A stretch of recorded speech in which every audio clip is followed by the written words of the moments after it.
Well, it's 4th of July holiday coming up again. I'm sure that you all got plans.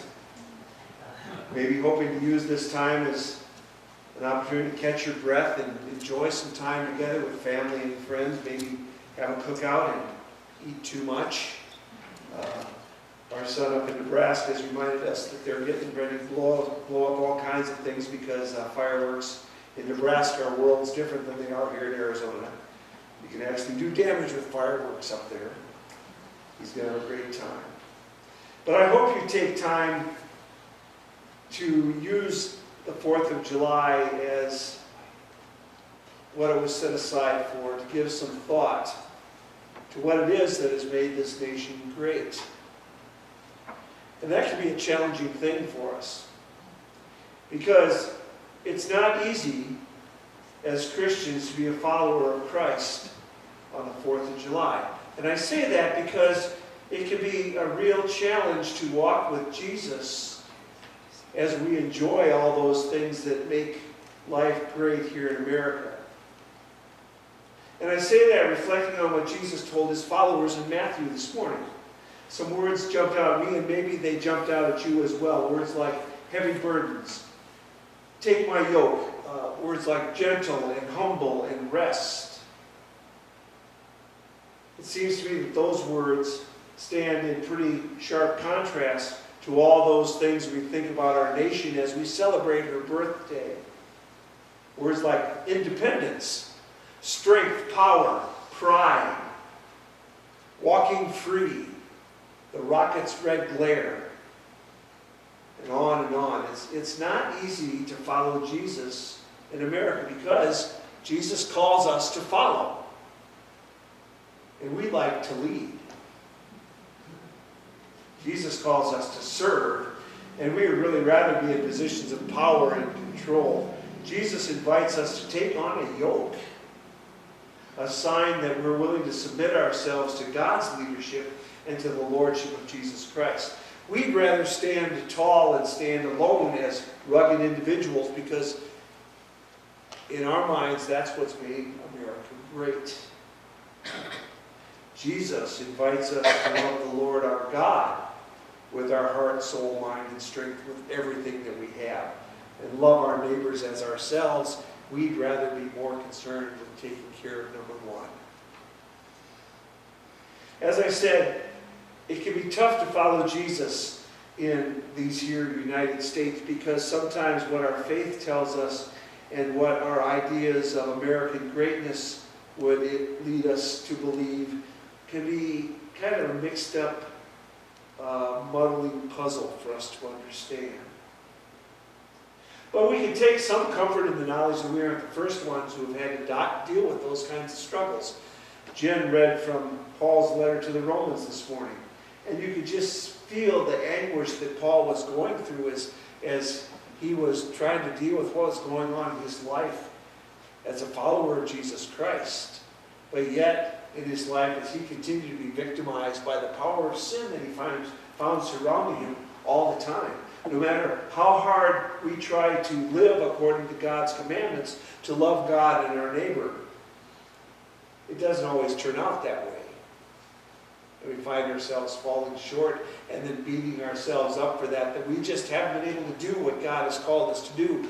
We haven't been able to be the people that God has called us to be. And it's not because we're terrible people,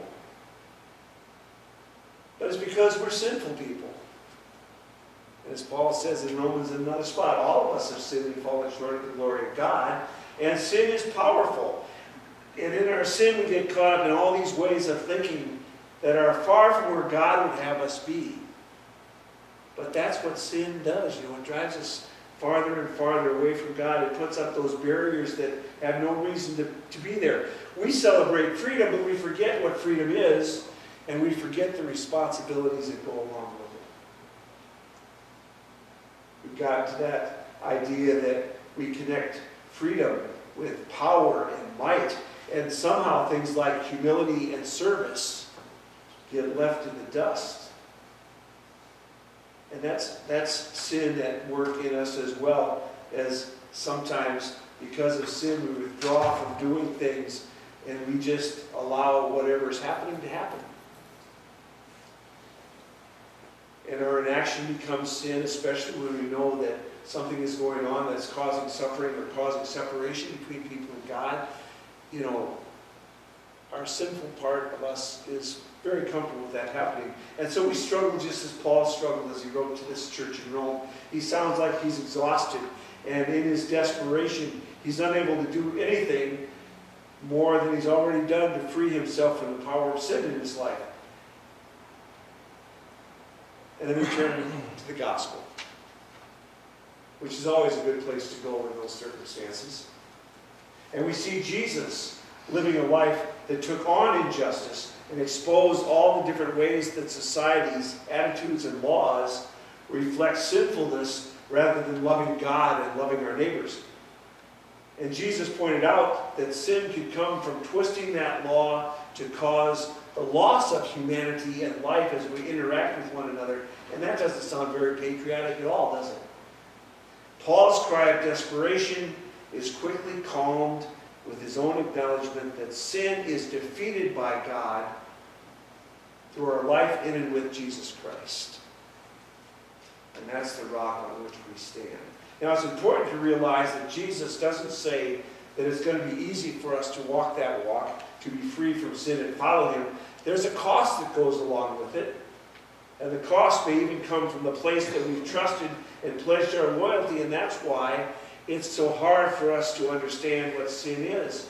It's often just as hard to know what love is and to understand that great love that God pours out for us.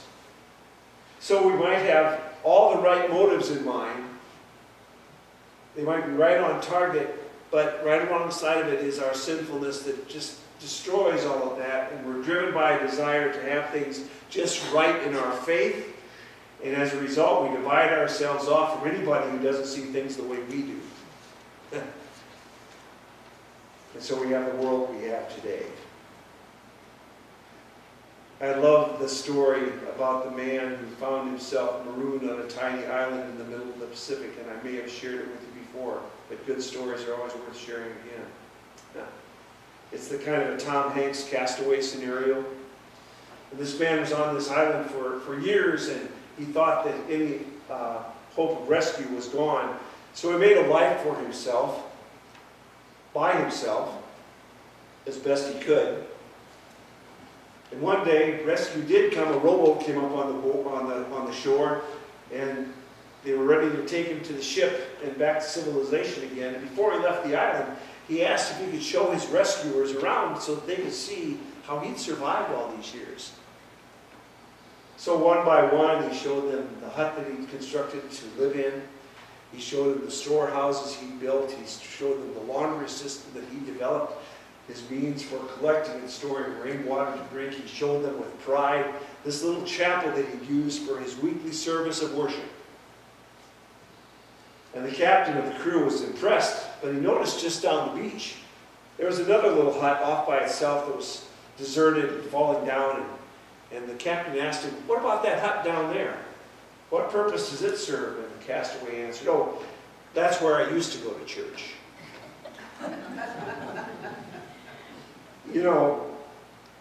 If we can't have everything our way, then we want to make sure that we're not associated with people that disagree with us.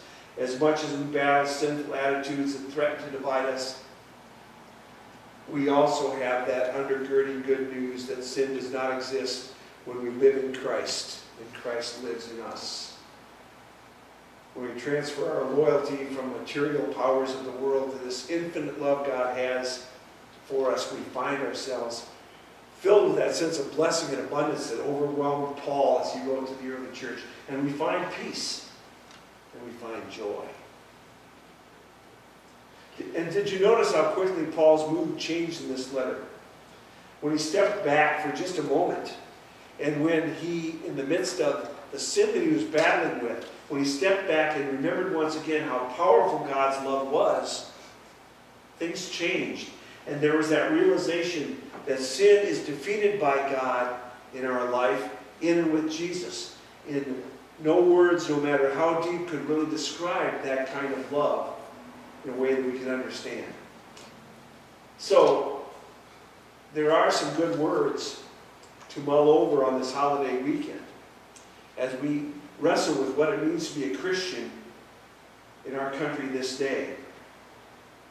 Is independence really where we want to find ourselves in our relationship with God? What does it mean for us to live free as a Christian? And it doesn't have to be all that complicated. Jesus says, take my yoke upon you. You say, what does that have to do with freedom? He says, we can use these words that he's given us and these words of Paul as a mirror, and we can examine our understanding of who we are and how we're living. If our desire is to love God and love our neighbor, then we're right where we should be. If we fall short of that, then I think we've got some more examination to do. But in that process of that struggle, we have these assuring words from Jesus. He says, come to me, all of you who are weary and who are carrying heavy burdens, and I will give you rest. Now, doesn't that sound good? Take my yoke upon you and learn from me, for I am gentle and humble in heart, and you will find rest for your souls, for my yoke is easy and my burden is light. Come to me, take my yoke, learn from me. I am gentle and humble in heart. You will find rest for your souls. God has set us free so that we can be free to follow. That's our declaration of dependence. We have incredible opportunities to share that freedom in this nation. But can we do that with humility? Can we do that with love? Not beating others down, but lifting others up. That's the yoke of discipleship that Christ has offered to us. Take on that yoke. Learn from Jesus. Be gentle and humble in heart. You'll find that peace that only Christ can give. Amen. Would you pray with me?